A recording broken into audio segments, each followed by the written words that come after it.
Pessoal, voltando, tá? Vamos começar a trabalhar agora o inciso 6º da Constituição. Aqui, ó, nós vamos trabalhar a liberdade, tá? Tanto de consciência quanto de crença. Então, o que a Constituição fala?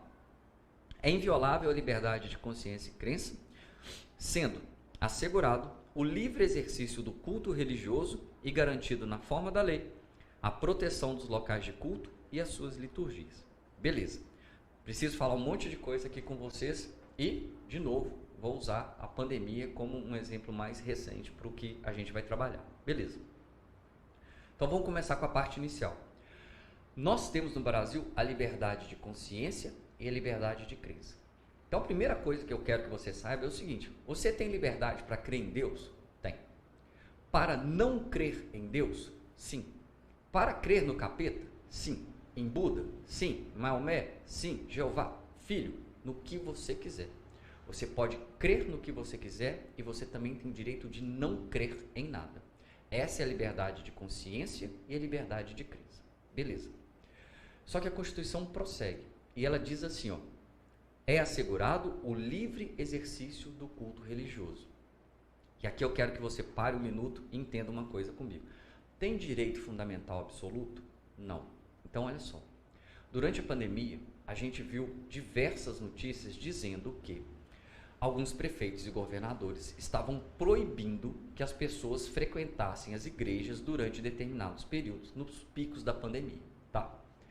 Esta decisão, ela é certa, errada, ela é legal, ilegal, constitucional ou inconstitucional?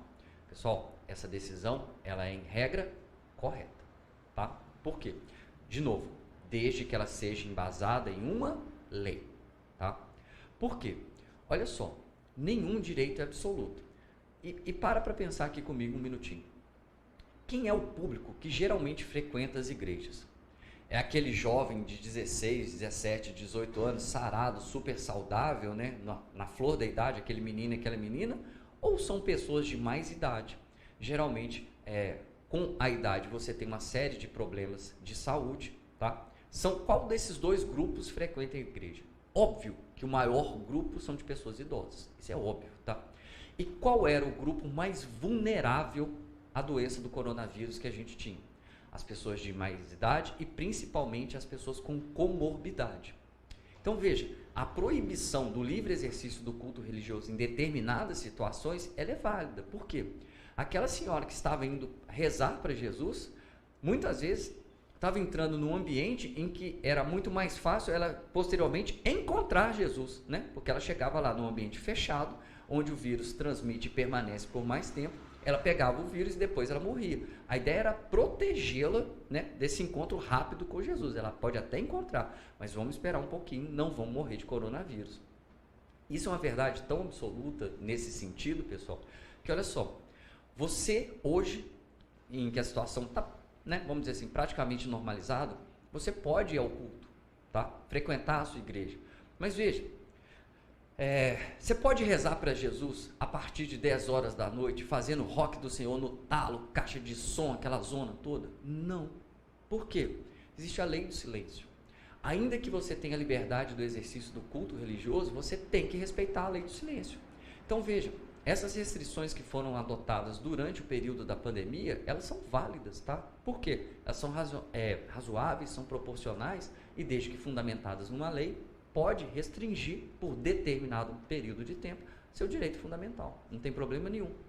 Vejam, a lei do silêncio, ou o direito ao silêncio, proíbe que você faça o culto no talo depois de 10 horas da noite. E não tem problema nenhum nisso, tá? Parte final aqui comigo. Então veja, lembre disso aqui, ó, o livre exercício do culto religioso e garantido na forma da lei a proteção do local do culto e da sua liturgia. Veja, quando a Constituição garante a proteção do local de culto, vai proteger a sua igreja? Vai. Ah, Henrique, eu sou satanista. Beleza, tranquilo, liberdade de crença. E eu tenho a igrejinha do capeta. Tranquilo. O povo pode ir lá e tacar fogo na minha igrejinha do capeta? Não. Por quê? Proteção ao local de culto. Ah, Henrique, então na minha igrejinha do capeta eu visto lá com bode, chifre, pé de não sei o quê? Pode? Pode.